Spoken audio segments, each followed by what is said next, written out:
Middle Ages, Chapter 6.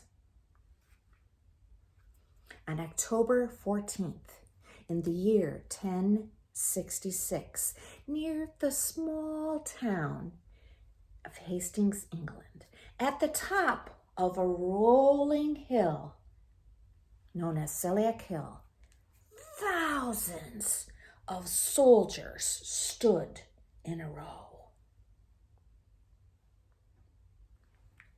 The English soldiers prepared for battling an invading army. What happened next changed the course of English history. The king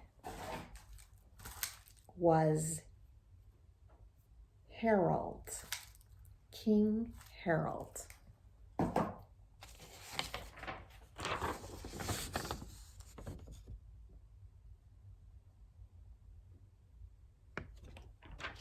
These loyal soldiers had recently marched 200 miles from the north of England, where they had already fought an invading force. They were victorious, but the soldiers were tired. They stood on the hill, and the English soldiers could see they faced a large army. The Normans from the region of France had approximately 10,000 men. They had thousands skilled archers, and they had thousands of foot soldiers, and the knights who fought on horseback.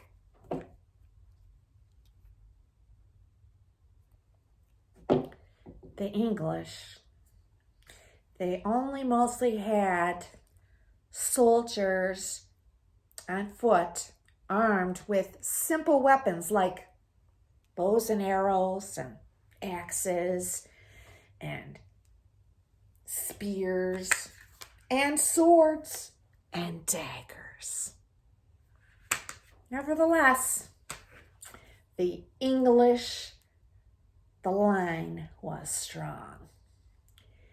Maybe they lacked in energy, but they made up for determination. They stood with their shields raised,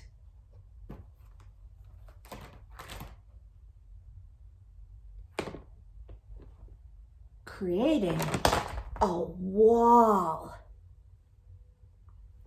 From their position on the top of the hill, they made it impossible for the French archers to penetrate the wall. The Normans needed to change their tactics. William, the Duke of Normandy, he was the leader of the army. He sent his knights charging up the hill. The English, they responded with arrows and spears and even stones. They forced the Roman knights. They were fighting, and they made them retreat. The English soldiers once again defended their position. They were still unable to break the wall. So the French, they retreated. Then, seeing the French retreat, some of the English soldiers then broke the wall. And they pursued the fleeing knights that were on horseback. Wrong. Fatal mistake. The English shield wall now had gaps in it. Throughout the day, the Normans' attacks and retreats pulled the English soldiers out of their positions. More and more English soldiers left their positions on the hill, and they encountered Norman knights on horseback. The knights, they surrounded them. And then, King Harold was killed. Although the English soldiers, they fought bravely, the Norman knights, they charged up the hill. Without a strong defensive line, the Norman knights were able to overwhelm the English soldiers. It was ultimately an 8-hour bloody battle, ended with Norman victory. The Duke of Normandy and his army had defeated the English.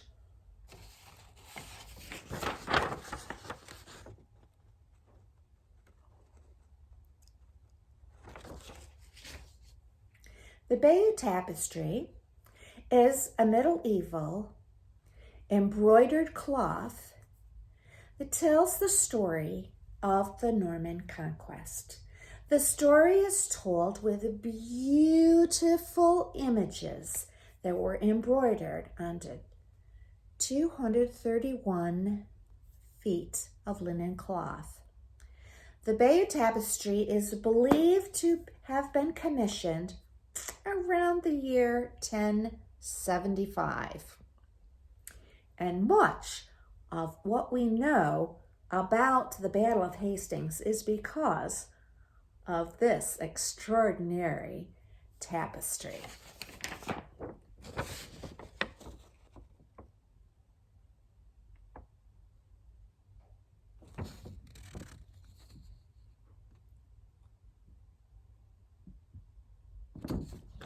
Although victorious, William could not yet pronounce himself the king. He and his soldiers began to march to the capital city of London. They chose to follow the old Roman road to go to London. And along the way, William met very little resistance until he reached the capital.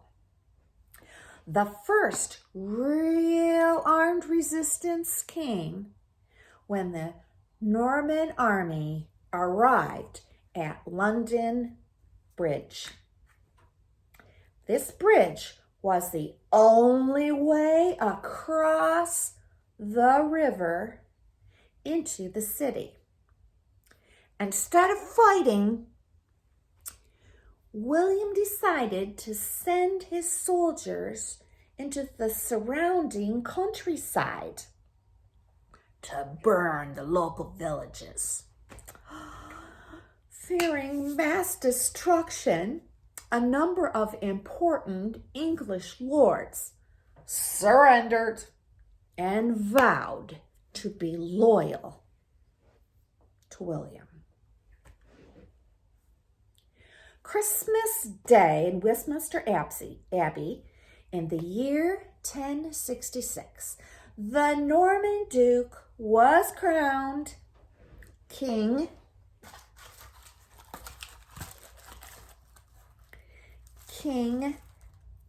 William the First. Then he became known as William the Conqueror. Why did the Battle of Hastings take place?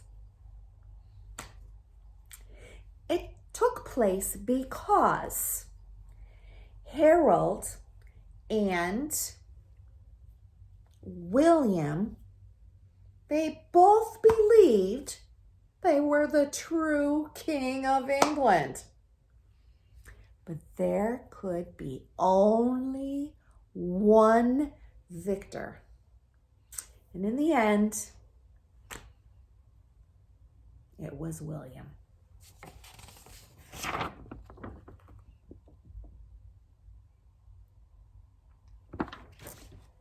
About 20 years after the Battle of Hastings, William decided he wanted to know how rich England was. He wanted to know how much money people had. So he determined what taxes he could collect. William ordered his officials from different countries to ride out across the lands to find out. These men did not visit every location or record every piece of property. They did collect a lot of information. And they sent the information to the king's clerks, who recorded it in 2 books. Today, we simply refer to these books as Domesday book.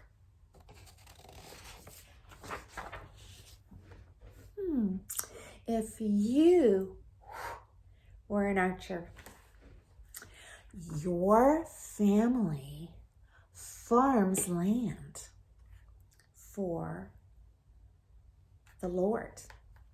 You work sunrise to sunset, tending the crops and the animals.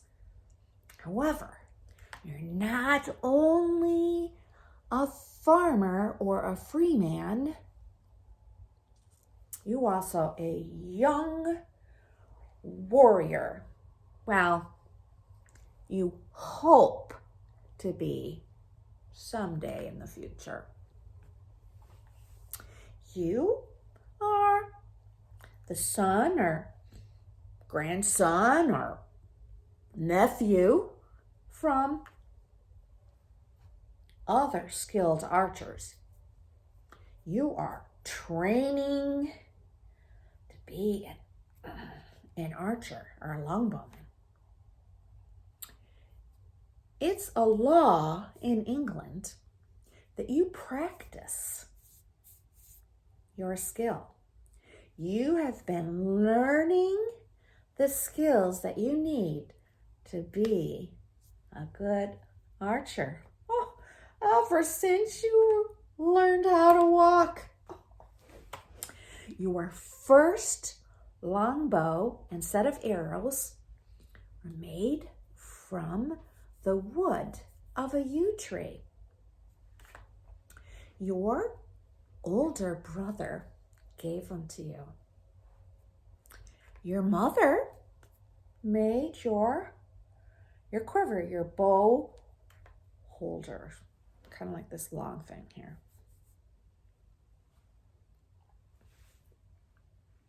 At first glimmer of light,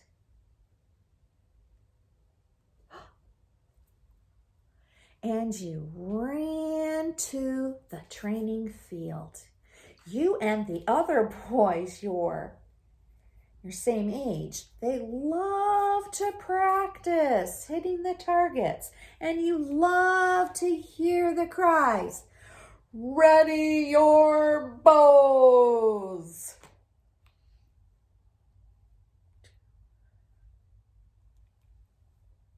And before the sun sets, you return to practice until the target is lost in the darkness. As the day ends, you return home dreaming of becoming the best marksman in all of England.